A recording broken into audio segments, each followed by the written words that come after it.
A terrible quiet fell on the thousands who were gathered at St. Peter's Square at the Vatican today. A shocked quiet. 10,000 or more had come to receive the blessing of Pope John Paul. Instead, amongst the cheering and the peal of bells announcing the arrival of the Pope, they heard gunfire and saw the Pope turn pale and collapse, bloody, into the arms of his aides.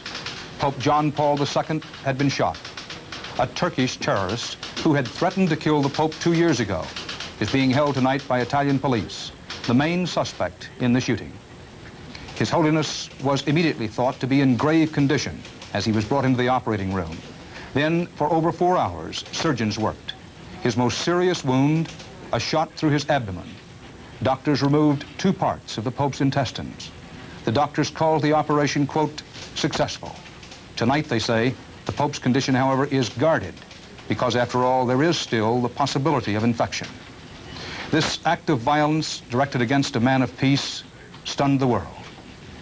Good evening again. I'm Dan Rather, CBS News, reporting from Los Angeles. This is the CBS News Special Report. And with me tonight in our New York newsroom are Harry Reasoner and Bob Schieffer. Dan, it is already the early hours of Thursday morning in Rome. The Vatican, like the rest of the world, is trying to adjust to the shock of this attack on the life of Pope John Paul II. Doug Tennell is standing by now to tell us more about the mood of Rome at this hour. And Doug, it must be a somber scene indeed there where you are. Certainly is. There is very much the atmosphere of shock, even in these early hours. Small groups of people are still walking through St. Peter's Square, looking for the exact place where what happened today happened, talking with the people there, exchanging the latest word on the condition of the Pope, and of course, some of them on bended knee, praying before portraits of the Pope and hoping for his speedy recovery. Doug, I know you've just been to the emergency room at the hospital where the Pope was taken. What can you tell us about the situation there? Very recently spoke with one of the doctors in the hospital who told us that his condition at this moment is satisfactory. The Pope was conscious after the operation, which in fact was more than 4 hours and quite extensive. He was breathing unaided after the operation, and the doctor has said that his operation was successful. However, they are now quite concerned about the possibility of infection. The Pope, in addition, had some of the fingers on one hand broken, hit by a stray bullet, and has been wounded in at least 6 places. Doug, this will certainly revive questions about the whole idea of papal security.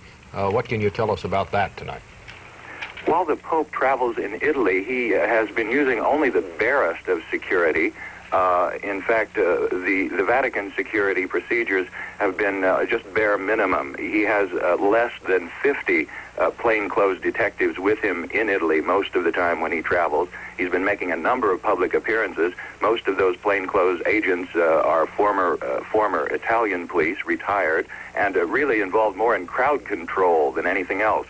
So what happened today was something that people had speculated on. It was something that seemed imminently possible, and yet he's the man, kind of man who wanted to be so close to people, to show his trust in people, his affection for his flock, that he would not take more stringent security precautions and put a body of bodyguards between himself and the faithful who'd come out to see him.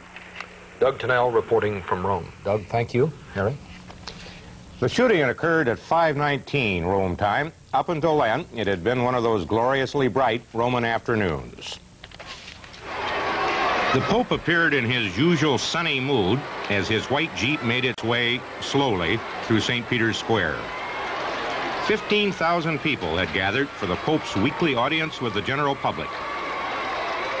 As he so often does, he was traveling out in the open.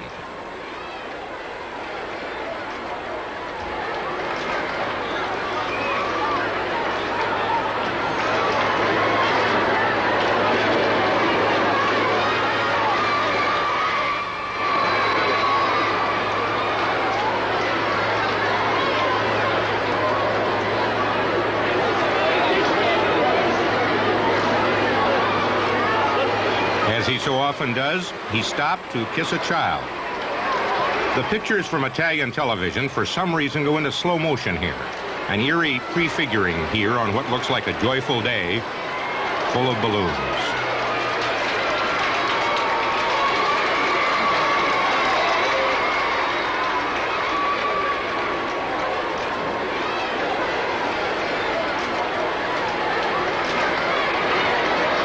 Suddenly, the Pope's Jeep was hurtling out of the crowd, the guards running ahead and at its side.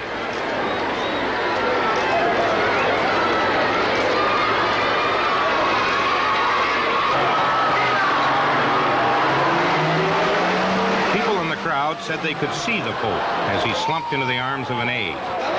They said they could see blood on the front of his white silk robe.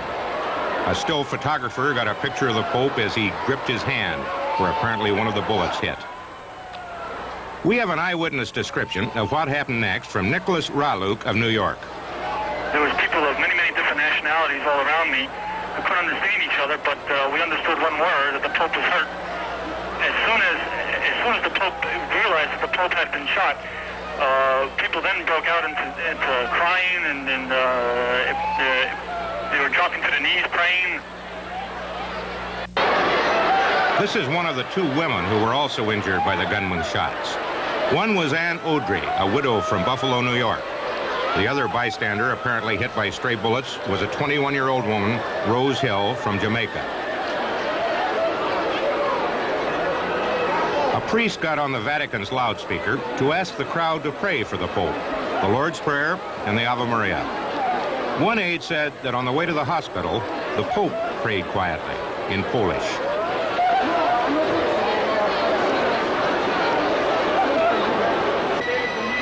The police went to work immediately. On the piazza, they found and marked the spot